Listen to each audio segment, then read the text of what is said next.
남은 자라는 말이 9장 27절에 나오는데, 또 이사야가 이스라엘에 관하여 외치되 이스라엘 자손들의 수가 비록 바다의 모래 같을지라도 남은 자만 구원을 받으리니, 바다 모래 같지 않을지라도 구원 얻은 자는 남은 자만 있다, 이런 말입니다. 이 단어는 로마서 9장에만 나오는 단어가 아닙니다. 특별히 이 단어가 필요해서 사용된 것이 아니라 사실은 기독교 신학에 있어서 가장 중요한 개념인데, 그것을 바울이 로마서에 인용을 한 것입니다. 로마서 9장 전체의 바울의 이슈가 무엇인가 하면, 하나님이 구원받은 자를 택정하셨다라는 거 아니겠습니까? 믿음으로. 그런데 선택을 받았다고 가장 자부하는 이스라엘 백성들이 예수를 영접하지 않더라는 것입니다. 이게 바울의 딜레마였어요. 분명히 선택받은 것은 하나님의 신실하신 약속인데 왜 선민인 이스라엘 백성들은 예수를 믿지 않을까? 그래서 그것을 고민하고 갈등하며 거기에 대한 해법을 얻은 것, 로마서 9장의 주제라고 할 수 있습니다. 참 이상한 모습이었겠죠. 바울이 봤을 때는. 왜 이스라엘이 이방인보다 못할까? 그런 겁니다. 그래서 아브라함의 족보에 언급된 그 이스라엘이 하나님의 선택받은 이스라엘이 아니구나라는 결론에 이르게 됩니다. 그래서 저번 시간에 다뤄봤겠지만, 하나님이 원하시는 참 이스라엘은 영적인 이스라엘이다, 그거죠. 이름이 족보에 나열되어 있고 내가 아브라함의 후손이다라는 것 때문에 내가 안심하고 구원 얻은 백성인 양, 선택받은 백성인 양, 그렇게 살아서는 안 된다는 것입니다. 예수를 믿냐 안 믿냐를 가만 봤더니 참된 이스라엘에 대한 개념은 따로 있더라는 거죠. 그래서 바울이 어떤 정의를 내립니까? 이스라엘에 대한 개념, 이방인이라 할지라도 얼마든지 영적 이스라엘이 될 수 있다. 이스라엘다운 이스라엘이 참 이스라엘이다. 이런 그 이스라엘에 대한 구원 얻은 받은 백성으로서의 이스라엘에 대한 개념을 새롭게 정립하는 것이 로마서 9장입니다. 그래서 바로 그 참 이스라엘, 즉 구원 얻은 족속으로서의 이스라엘을 오늘의 표현으로 말하면 남은 자라는 개념으로 연결해서 설명하고 있습니다. 실제로 이 남은 자라는 개념은 그 신학에서 중요한 개념인데, 제가 좀 간단히 말씀드리면, 원래 남은 자라는 개념이 어디서부터, 그 출처가 어디서부터 비롯됐는가를 생각해 볼 때 열왕기상 19장에 있는 말씀입니다. 엘리야가 갈멜산에서 기도의 전투에 승리를 하고 나서, 그리고 나서 그 다음 장에 가서 로뎀나무 아래에서 이세벨의 무리에 쫓겨 있는 그것이 고뇌가 되고 고민이 돼서 죽기를 갈구하게 됩니다. 그때 하나님이 물과 양식을 주고 위로를 해주는데, 그때 엘리야가 하나님 앞에 하는 말이 어떤 표현을 하냐 하면, 어떤 넋두리입니까? 다 가버리고, 이스라엘이 다 가버리고 나만 남았습니다. 그렇게 표현을 하는 거예요.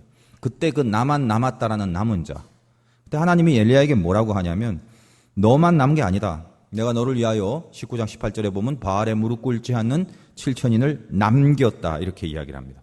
그러니까 엘리야나, 자기 혼자만 남았다라고 생각하는 그 남은 자인 엘리야나, 하나님이 남겨두신 바알에 무릎 꿇지 않은 7천인이나 동일한 의미에서 남은 자입니다. 남은 자. 다시 말하면 엘리야나 7천인이나 무엇을 상징하여 남은 자라고 하냐? 한마디로 말하면 물들지 않은 자, 이것이 남은 자라는 것입니다. 우리가 이스라엘로 살아갈 때, 영적 이스라엘로 살아갈 때 하나님이 원하시는 한 가지는 세상에 물들지 않는 것, 그게 진짜 남은 자예요. 교회에 왔다 갔다 하는 것, 교회에 출석을 하는 것이 아니라 세상에 물들지 않는 것, 하나님이 원하시는 남은 자, 구원받은 백성이라고 명명할 수 있는 바로 그 존재, 세상에 물들지 않은 것입니다. 그래서 이스라엘이 사실은 역사 속에 보면 우리나라처럼 많은 고난이 있었습니다. 북왕국과 남왕국으로 갈리어지고, 우리나라 남북 분단 현실처럼 북이스라엘은 당시 가장 강력한 제국이었던 아수르에게 다 멸망시켜서 빼앗겨버리고, 그리고 남유다는 바벨론의 포로가 되고, 그 다음에 페르시아가 그들을 지배하고, 아무튼 오랜 기간 동안 많은 나라의 속국으로 있었지 않습니까? 근데 그때 사실 아수르나 바벨론이나 이 이스라엘을 지배할 때 그 이스라엘로부터 많은 포로들을 끌고 갔습니다. 포로들을 끌고 가는 여러 가지 이유가 있습니다. 자국의 이익을 위하여 쓸만한 인재들을 끌고 간 것도 있지만, 혹시 내버려두면 똑똑한 족속들이 자기네들끼리 단합하여 기껏 뺏어놨더니 독립운동 벌리고 다시 일어날까봐 아예 예봉을 꺾어버리는 거죠. 그래서 특별히 바벨론 시대에 끌고 간 다니엘이라든지 사드락 메삭 야벳느고 같은 사람은 굉장히 탁월한 인물이었고, 워낙 똑똑하다 보니까 포로로 갔는데도 불구하고 바벨론이란 그 큰 세력에 거의 랭킹 3위 안에 드는 재상의 위치에까지 가지 않습니까, 다니엘이? 그런 것처럼 이 포로로 끌려간 모든 그 백성들의 그 남은 빈자리는 밖에서 이제 들어오는 이방 족속이나 이방 문화들이 계속 들어오므로 원래 보존돼야 될 팔레스틴 땅은 오히려 더 엉망이 돼버리고, 실제로 포로로 끌려간 사람들은 거기서 위기의식을 느끼고 자기 자신의 믿음과 신앙을 잘 지키기 위해서 정말로 자기를 잘 지키는 훈련과 연단과 그리고 기도 속에 살고 있었다라는 것입니다. 그래서 나중에 그들이 다시 팔레스틴 땅으로 내려왔을 때 성경은 그들을 향하여 무슨 표현을 하냐면 남은 자라는 표현을 해요. 여러분이 성경을 교회를 좀 다니신 분은 많이 들었습니다만은 다니엘 같은 경우는 사자굴 속에서 살려냄을 당하지 않습니까? 그 이유가 무엇입니까? 내가 이 바벨론이라는 곳에 가서 이방 문화에 흡수되지 않기 위하여 자기 스스로 뜻을 정하여 왕의 진미와 포도주를 먹지 아니하며 그리고 예루살렘을 향하여 창문을 열고 하루에 3번씩 꼬박꼬박 기도함으로 내가 이 이방의 문화에 이방의 종교에 내가 휩쓸리지 않겠다. 자기를 철저하게 지키는 남은 자의 모습입니다. 사드락 메삭 야벳느고도 마찬가지입니다. 우상을 섬기라. 그럴 수 없다. 하나님 외엔 안 섬긴다. 만약에 안 섬긴다면 풀무 속에 들어갈 것이다. 불 속에 들어가더라도 하나님은 우리를 견뎌줄 것이며 그리고 여러분이 늘 그렇게 많이 들었던 설교 그리 아니하실지라도 비록 내가 불 속에서 죽을지라도 나는 하나님을 배반하지 않겠다. 그런 것들이 포로 시대에 끌려간 사람들이 자기 신앙을 지키기 위하여 끝까지 살아남았던 그 남은 자의 내용이더라는 것입니다. 그래서 결론은 어떻습니까? 다니엘도 사자굴에서 살려냄을 당하고 사드락 메삭 야벳느고도 불 속에 들어갔더니 뭔가 이상한 게 하나 더 있어서 저게 뭐냐? 천사. 머리털 하나 상치 안 하고 그대로 나왔던 이런 사건을 우리는 성경 속에서 보게 된다는 것입니다. 근데 오히려 이 팔레스타인 땅에 남아있는 사람들, 똑똑하고 쓸만한 사람들은 죄다 포로로 끌고 갔기 때문에 남아있는 사람은 좀 이렇게 좀 어두방하고 뭐 이런 요즘 말로 약간 찌질한 사람들만 다 남아있어요. 근데 이 보통 실력 없는 사람이 완장을 채워놓으면요, 골치 아픕니다. 이 남아있는 사람들이 신앙도 없고 실력도 없으면서 똑똑한 사람들이 다 끌려가다 보니까 그 주변에 몰려있는 다른 이방 족속과 혼인관계를 맺고 섞이면서 기득권을 갖게 되는 거예요. 팔레스틴 땅에. 그래서 여러분이 혹시 느헤미야나 에스라 같은 것을 보면 당시에 이제 바벨론 이후 페르시아 시대 때는 굉장히 유화 정책을 펴지 않습니까? 그래서 이스라엘 백성으로 하여금 고민하지 말고 걱정하지 말고 니네 땅에 가서 포로를 귀환시키죠. 가서 예루살렘 성전도 건축하고 니네가 신앙생활 하던 거 해라. 이렇게 허락을 하는 그런 고레스의 칙령뿐만 아니라 많은 유화 정책이 있습니다. 그래서 왔는데 그 열심과 기도와 준비된 모습으로 왔는데 실제로 부닥쳐서 갈등을 일으키게 된 원인은 뭐냐면 그 땅에 이미 포로로 끌려가지 않고 남아있던 팔레스타인의 그 우둔하고 어리석은 사람들이 완장을 차고 있다가 그들의 기득권을 빼앗기기 싫어서 그 남은 자, 신앙을 지켰던 자가 다시 팔레스타인으로 와서 예루살렘의 성전을 건축하려고 하는 일에 쌍수를 두고 방해를 했던 그런 사건을 우리는 느헤미야나 에스라서를 통해서 늘 이렇게 읽어오고 여러분이 알고 있으며 알고 있어야 됩니다. 그런 내용들이 성경에 이렇게 쓰여져 있다는 것입니다. 그래서 그 옛날부터 이 구약에 흐르는 면면한 사건 속에 이 남은 자라는 개념은 그토록 중요한 것입니다. 어떤 고난과 환난 가운데서도 하나님의 신앙과 믿음을 끝까지 변질하지 않고 지켰던 그 자, 그게 남은 자에 대한 개념이에요.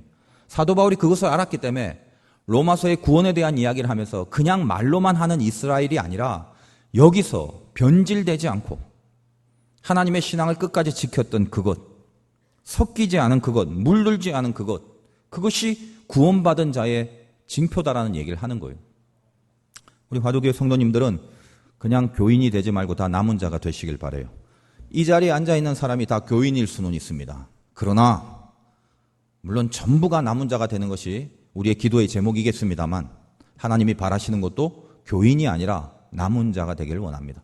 물들지 않고 변질되지 않고 어떤 고난과 환난 속에서도 자기 신앙을 끝까지 지켜내는, 그래서 하나님이 봤을 때 남은 자라고 선포될 수 있는 그런 모습이 되기를 바라고, 이 남은 자의 신학이 로마서 9장에 면면이 깔려있고 사도 바울은 그 단어를 이용했다는 것입니다. 그러면 하나님의 나라는 진짜 이스라엘, 이 남은 자에 의하여 결국 진행되어 가는데, 그렇다면 우리가 남은 자가 되기 위하여 우리가 가져야 될 신앙의 내용, 우리의 영성이 어떤 거가 돼야 되냐라는 것입니다. 본문을 통해서 사도 바울의 메시지를 통해서 두 가지를 보겠습니다. 처음엔 그릇에 대한 이야기가 나오고 있는데, 그릇으로 비유하자면 첫 번째는 큰 그릇보다는 깨끗한 그릇이 돼야 된다라는 것, 그게 남은 자의 그릇이다라는 것입니다. 토기장의 비유를 하지 않습니까? 토기장이는 뭐냐 하면 그릇을 만드는 사람이라고요. 그러니까 만드는 주인인데 흙으로 귀하게 쓸 그릇도 만들고 천하게 쓸 그릇도 만들고 도자기 값비싼 거 만들고 때로는 필요하면 개 밥그릇도 만들고, 그거는 토기장이가 마음대로 만드는 거예요. 그러니까 내가 어떤 그릇이 되었든지 간에 그거 갖고 뭐 따지거나 그러지 마라. 나는 왜 이렇게 태어났어요? 나는 왜 이렇게 생겼어요? 나는 왜 이렇게 키가 작아요? 뭐 나는 왜 이렇게 무슨 잘생겼어요? 나는 왜 이렇게 못생겼어요? 이렇게 하지 말아요. 나는 왜 한국에서 태어났어요? 나는 왜 미국에서 태어났어요? 그러지 마라. 일단 어떤 그릇으로 이렇게 나왔다면 그 그릇은 따질 수 없는 거라는 거예요. 특별히 구원에 있어서도 마찬가지입니다. 구원은 하나님의 절대적인 권한이기 때문에 구원을 갖고 인간이 쟤는 왜 구원을 받았는지, 하나님은 왜 쟤를 구원시켰는지 이런 것도 사실은 인간이 따질 수 있는 문제는 아니다라는 것입니다. 그런 표현을 뭐 어디서 지금 이야기를 하고 있냐면 25절과 26절에 호세아서의 성경을 인용하면서 호세아의 글에도 이르기를 내가 내 백성 아닌 자를 내 백성이라 사랑하지 아니하는 자를 사랑한 자라 부르리라. 내 백성 아닌 자 이방인, 사랑하지 않은 자 이방인도 하나님이 뜻을 정하면 그 이방인도 구원 얻는단 말이에요.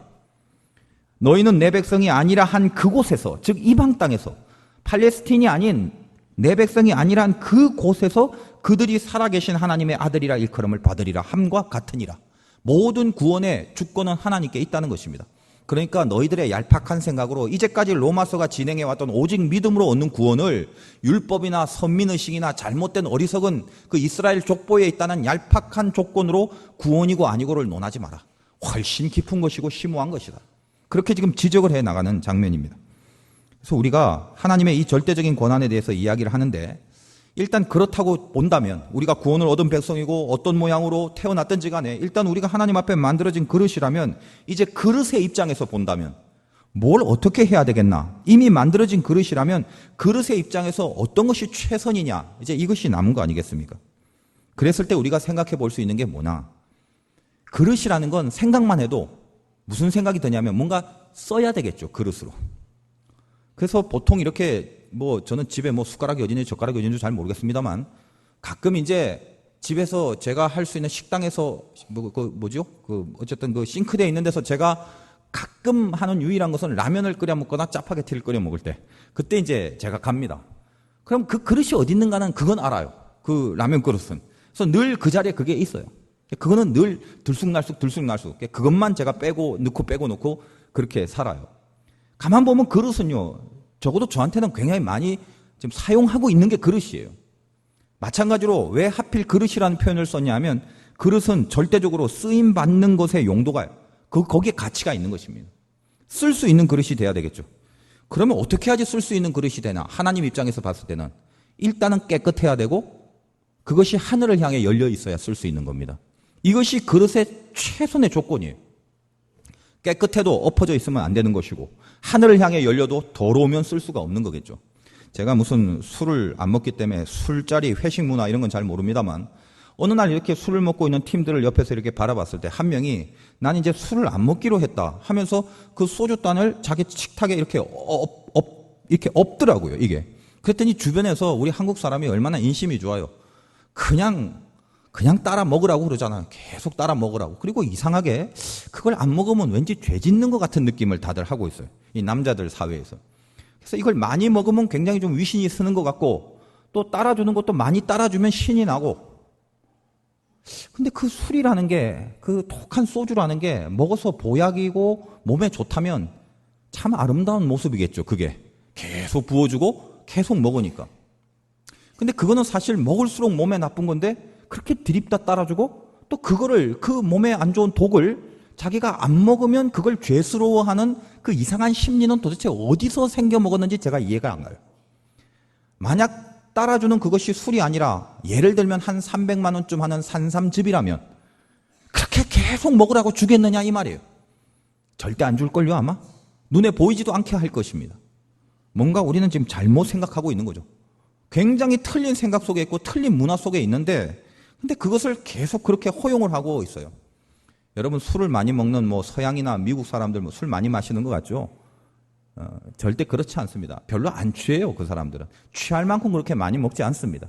그래서 이렇게 유럽이나 이럴 때는 이렇게 술 같은 것이 보통 음료수처럼 이렇게 많이 먹는다는 게 아니라 가볍게 먹는 그런 취향이지 우리는 이게 죽을 때까지 먹기 때문에 이게 문제인 것이죠. 근데 그 사람이 그러더라고. 딱 엎어요. 그랬더니 그다음부터는 그 사람한테는 절대 술을 안 따라더라고요. 제가 그때 깨달은 게 있습니다. 이게 어떤 그릇이라도 엎어놓으면 끝이다. 엎어놓으면 절대 쓸 수 없다. 여러분도 하나님 앞에 어떤 그릇으로 만들어졌든지 간에 하늘을 향해 딱 닫혀져 버리면 하나님 절대 사용할 수가 없겠죠. 명심할 것은 얼마나 깨끗하냐, 그리고 얼마나 하늘을 향해 열려있냐, 이것이 내 속에서 계속 점검돼야 될 내용이라는 것입니다. 하나님이 쓰시냐는 게 제일 중요한 것인데, 대표적으로 바울의 인생이 그렇죠. 처음부터 쓰임받는 그릇이 아니었지 않습니까? 바울은 그릇이 컸어요. 스펙이 좋았단 말이에요. 당시에 한 자리에 했던 포지션이에요. 그런데도 불구하고 하나님은 사용할 수 없는 그릇이었잖아요. 아무리 크면 뭐예요? 아무리 멋있으면 뭐예요? 하나님이 쓰시질 않는데. 그런데 그것을 어떻게 만듭니까? 사용하는 그릇으로 만들기 위하여 부활하신 주님이 다메섹 도상으로 갈 때 사울에게 질책의 소리를 주시고 그것을 통하여 사울을 회심시키죠. 3일 동안 금식으로 기도를 하면서 자기 안에 있는 모든 더러운 것들을 깨끗하게 다 씻어내고, 그리고 하나님을 담는, 평생 하나님을 담는 복음의 사역을 하기 위하여 하늘을 향해 열려있는 삶을 살아가지 않습니까? 그것이 하나님이 사용하시는 그릇이라는 거예요. 그게 남은 자입니다. 남은 자. 이 인생 살다 보면 큰 그릇 되고 싶죠. 뭘 많이 주워 담고 싶어서. 그러나 하나님이 말씀하시는 것은 내가 사용할 수 있는 그릇 되게 해라. 큰 그릇이냐 작은 그릇이냐 이런 것들은 다 내가 결정한 거니까 너희들이 되려고 하지 말고, 지금 너희들이 그 그릇의 상태를 깨끗하게 하고 깨끗하여 하늘을 담을 수 있는 그릇으로 그렇게 앞에 놓여져라. 이게 주님의 명령입니다. 여러분 한번 보십시오. 큰 그릇과 작은 그릇 보면 다 그런 건 아닙니다만, 일반적으로 작은 그릇은 작은 거일수록 굉장히 귀하고 중요한 것들이 담겨져 있지 않습니까? 예를 들면 여러분 집에 있는 한 1억 원짜리 그 다이아몬드 이런 거 있잖아요. 다들 계시죠? 그 정도쯤은. 그런 거를 담는 그릇이 이따만한 다라이에 담는 사람이 어디 있겠어요? 조그만한 작은 그러나 깨끗한 어떤 그런 그릇 같은데 그 보석이 이렇게 담겨져 있지 않겠습니까? 근데 반대로 그냥 별로 가치 없는 거, 우리 옛날에 못 살았을 때 그냥 한 가족들 7, 8명이 다 모여갖고 오만 밥 짬뽕 해갖고 끓여 먹었던 꿀꿀이죽 같은 거, 이런 거는 다 옆구리가 터진 다라이나 양푼 같은 데다 다 집어넣고 그렇게 우걱우걱 먹는, 그거는 그렇게 깨끗하거나 무슨 작고 귀엽고 아담할 그릇 그런 거 필요 없죠. 대부분 보면 좀 그래요. 큰 것들은 그렇게 귀한 게 아니라 외려 작은 것들이 귀한 게 많더라는 것입니다. 오늘 이사야가 9장 27절에 이런 말을 하잖아요. 다시 보면 이사야가 이스라엘에 관하여 외치되 이스라엘 자손들의 수가 비록 바다의 모래 같을지라도 남은 자만 구원받는다. 바다의 모래같이 큰 세력, 큰 힘, 큰 크기, 그런 걸로 살지 말라는 거예요. 남은 자가 되라. 남은 자. 지금 이사야는 예언자로서 그가 예언할 때 이상한 모습들이 좀 보이지 않습니까? 구약의 예언자들은 메시지를 강력하게 하기 위하여 조금 이상한 행동들을 하기도 했어요. 이사야는 어떤 걸 했냐면 예루살렘을 옷 벗고 돌아다녔어요. 그러니까 보는 사람마다 얼마나 창피하고 부끄럽겠어요. 저게 뭐냐고. 근데 사실 이사야는 그렇게 벗고 돌아다닐 때 그가 전한 메시지와 뭔가 이렇게 알리려고 하는 의도가 있었습니다. 그 부끄러움. 너희들이 이 하나님의 말씀을 듣지 않으면 부끄럽게 된다라는 그 임팩트를 주기 위하여 벗고 돌아다니면서 하나님의 메시지를 정했는데, 당시에는 북이스라엘과 남유다가 갈라지면서 북이스라엘이 아수르라는 제국에 멸망을 합니다. 근데 이 아수르가 워낙 세력이 크다 보니까 주변에 있는 국가들을 하나씩 다 정복하는데 딱 하나 남은 게 남유다예요. 남유다는 예루살렘이 성이었고 북이스라엘은 사마리아가 수도였는데, 이 북이스라엘은 10지파를 끌고 올라가서 여로보암이 만든 이 나라기 때문에 막강합니다. 남유다보다 훨씬 세요. 그래서 북이스라엘의 수도인 사마리아는 예루살렘 성보다 그 파워나 그 크기나 그 강도에 있어서 예루살렘 성이 따라갈 수 없습니다. 그런데도 아수르가 쉽게 제압을 해버렸어요. 이제 주변에 남은 거는 남유다밖에 없어요. 다 밀고 내려오게 됩니다. 그때의 남유다의 왕이 바로 우리가 알고 있는 그 유명한 히스기야 왕이었고, 히스기야 왕 시대에 하나님의 메시지를 늘 왕에게 조언했던 선지자가 이사야였습니다. 그래서 이사야가 히스기야에게 늘 얘기하는 것이 뭐냐면, 하나님의 백성 아니냐, 이 나라는 저 세속적인 나라가 아니라 하나님의 제사장의 백성이니까 하나님 뜻에 맞는 그런 정치를 해라. 그 기준만 세워주면 하나님이 틀림없이 붙들어 주신다. 그런 얘기를 계속했습니다. 그러나 히스기야 입장에서 봤을 때는 처음에는 이사야의 말을 잘 듣지 않았다고요.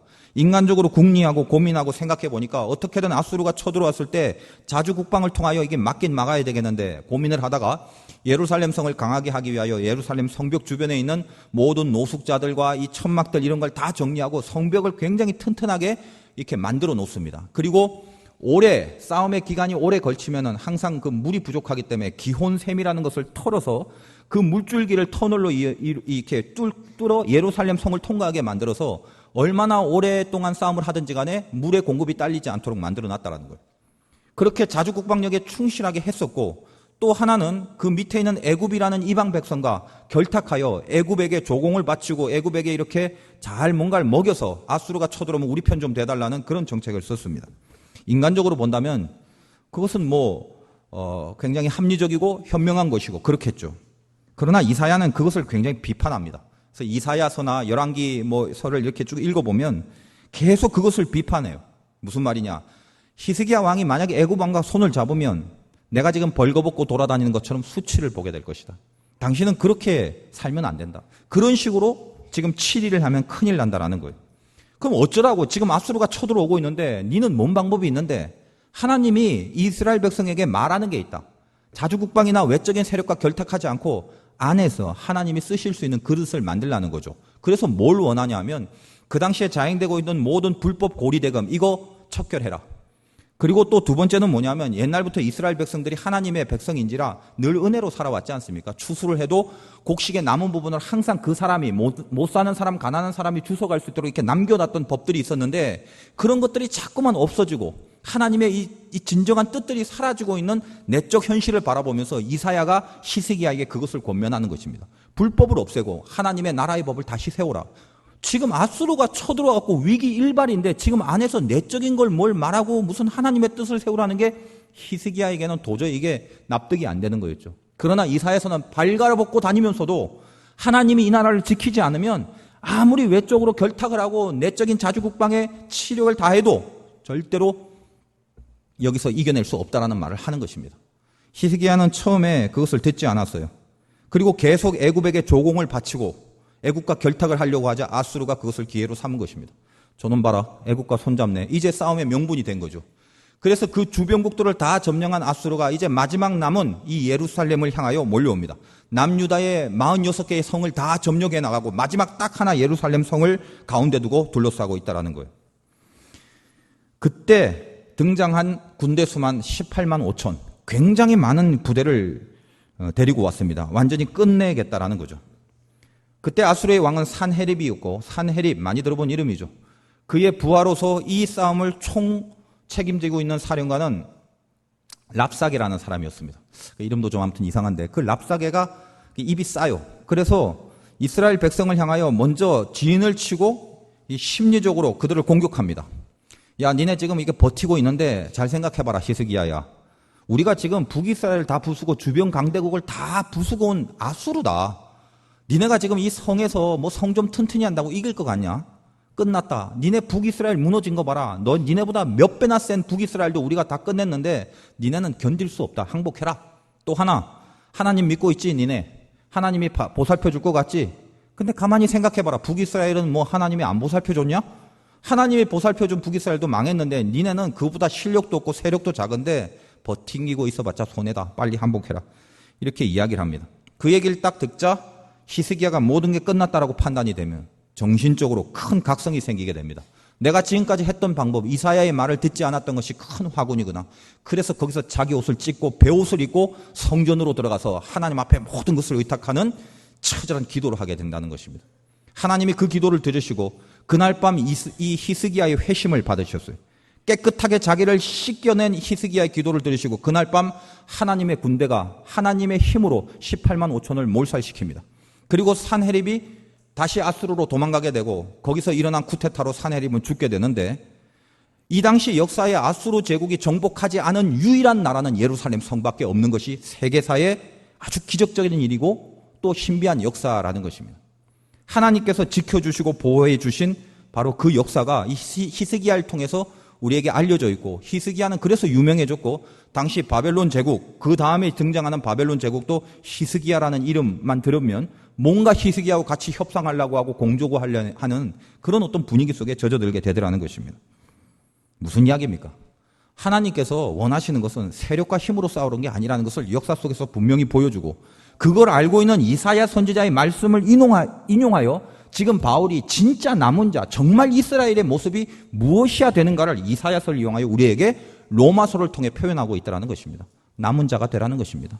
세력에 휩쓸리지 말고 물들지 말고 남들이 한다고 해서 그걸 하는 것이 아니라 너희들이 닦아야 될 그릇이 있고 깨끗하게 닦아 하늘을 향해 열리고 있으면 하나님이 담겨지는 거예요. 그러면 끝난다라는 얘기를 하는 거예요. 시골에서 목회를 하다가 인천으로 올 때 뭔가 나름대로 해결할 점이 많아서 저 멀리 가끔 잘 가는 김해에 있는 무척산 기도원에 갔습니다. 예전에도 그런 얘기를 한번 한 것 같은데 이틀 동안 그냥 잠만 잔다고 기도를 못하고 있다가 3일째 되는 날 그 큰 바위를 뚫어서 동굴 기도실을 만들었다는 소식을 알고 글로 가게 됩니다. 근데 누가 이렇게 와서 기도를 자주 안 한 것 같아요. 처음 들어가자마자 바로 나왔어요. 쾌쾌한 냄새가 나고 먼지가 너무 많고 무슨 거미줄 같은 거 쳐져 있고 진짜 뭐가 나올 것 같더라고요. 아주 더러워갖고. 그래서 아이고 이런 데서 어떻게 기도를 하나 하고 이렇게 나왔는데 이 나오는 순간 하나님이 저에게 깊은 감동을 주시는 어떤 큰 마음을 주셨어요. 너 왜 나오려고 하냐? 기도하려고 들어가서. 너무 더러워서요. 그랬더니 주께서 저에게 주시는 그 마음의 소리가 뭔가 하면 그 더러운 게 네 마음 아니더냐? 이런 소리를 하시는 거예요. 제가 그 소리를 듣자 큰 질책을 느끼고 다시 그 안에 들어가서 제가 갖고 있는 수건으로 그 동굴 안을 이렇게 깨끗하게 청소를 눈물을 흘리면서 이렇게 청소를 했어요. 이미 회개가 터져 나오기 시작한 거죠. 하나님은 내 마음에 이 더러운 것들을 다 보고 계시는구나. 나는 내 마음이 깨끗하고 내 그릇이 깨끗하지 않은 채로 문제와 고민과 아픔과 하나님 앞에 해결함 받을 것만 잔뜩 갖고 가서 이걸 어떻게 해결함을 받고 어떻게 도우심을 구할까에만 집중하고 있지. 정말 내가 하늘 향해 깨끗한 마음으로 열려져 있는 것은 전혀 안 되고 전혀 청소가 안 된 상태에서 나는 지금 헛된 것을 구하려고 하고 있지 않는가.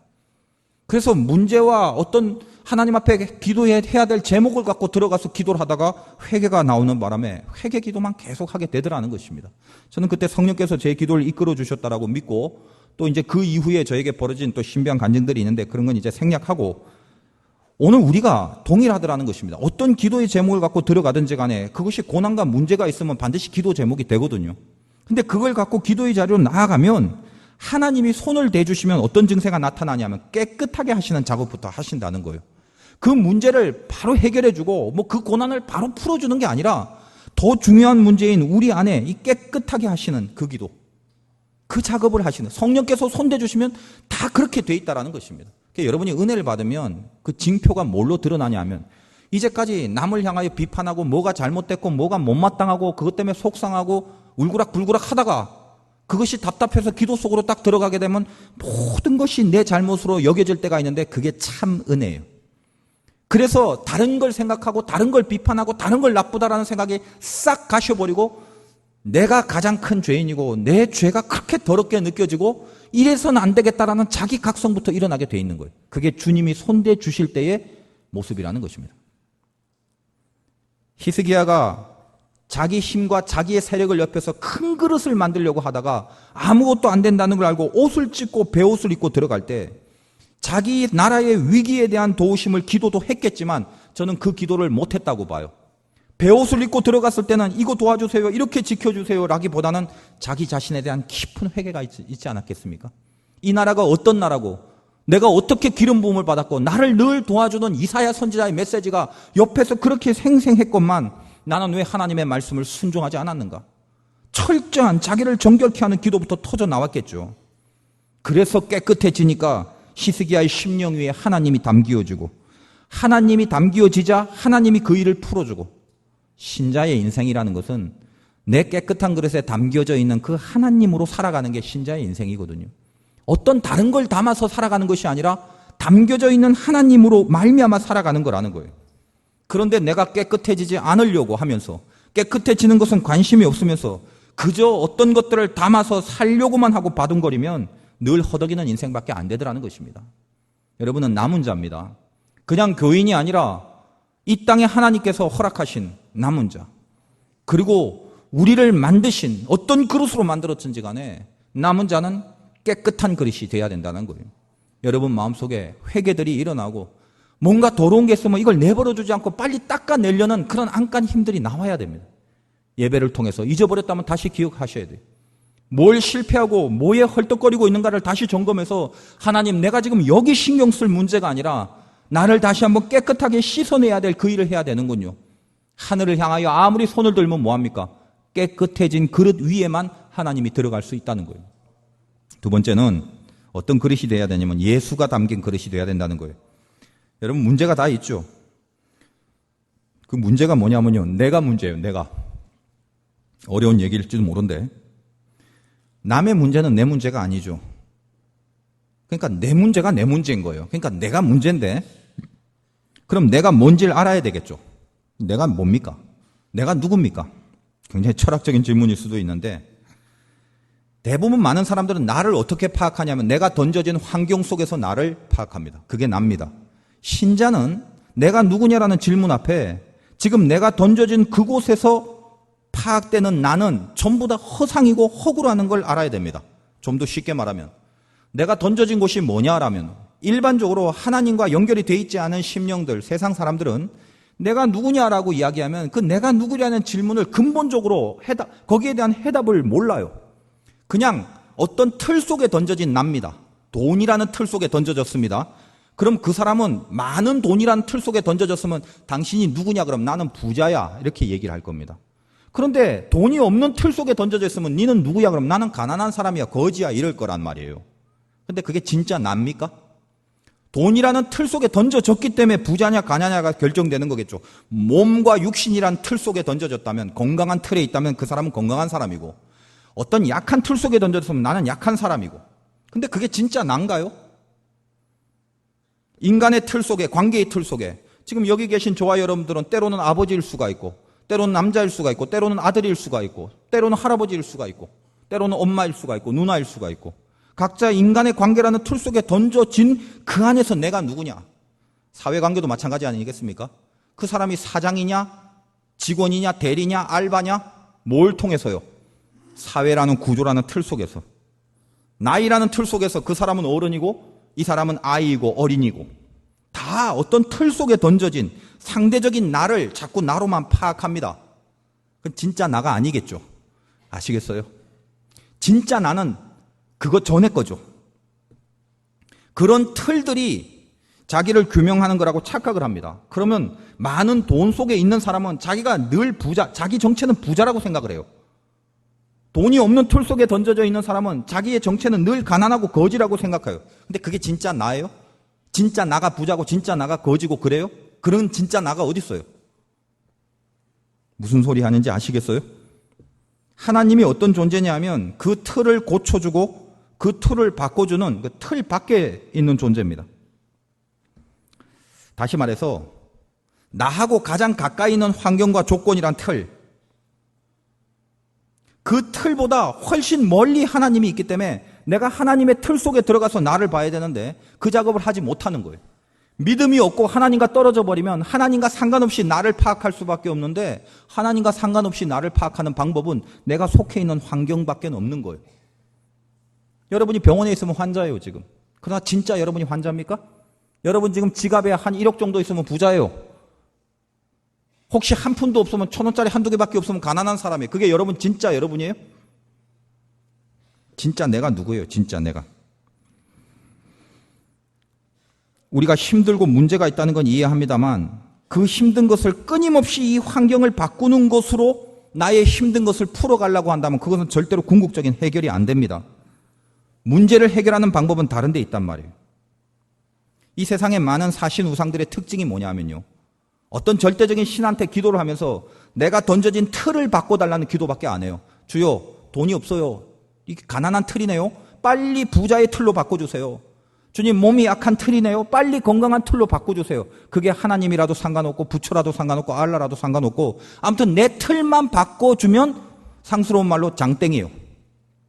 내 틀만 바꿔줘서 내가 원하는 틀 속에만 나를 집어넣으면 그 존재가 최고예요. 그게 금송아지든 태양신이든 무슨 개구리 신이든 메뚜기 신이든. 우리를 혹시 하나님을 메뚜기나 개구리나 태양으로 보고 있지는 않습니까? 틀만 바꿔달라고. 명심하십시오. 하나님을 믿는 사람들은요, 내가 속해져 있는 모든 환경 바깥에 하나님이 있는 것이 아니라 그 모든 환경보다 더 가까운 곳에 하나님이 있어서 하나님 안에서의 내 모습, 이 진짜의 나를 갖고 그 다음에 환경과 만나는 거예요. 이걸 어떻게 쉽게 설명할까? 성경에 보면 가장 적절한 비유가 예수님과 제자들의 풍랑의 사건입니다.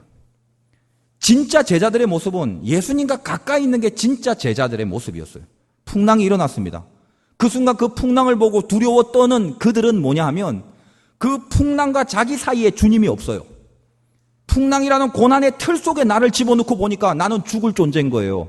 나는 조금 있으면 이제 풍랑 속에 잠겨서 죽을 수밖에 없는 가련하고 미천하고 슬프고 속상한 억울한 존재인 거예요.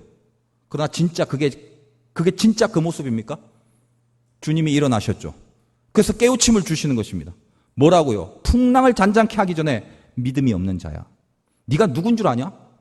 네 옆에 내가 있다. 풍랑과 네가 가까운 게 아니야. 내가 네 옆에 있어. 너 주님 풍랑이야.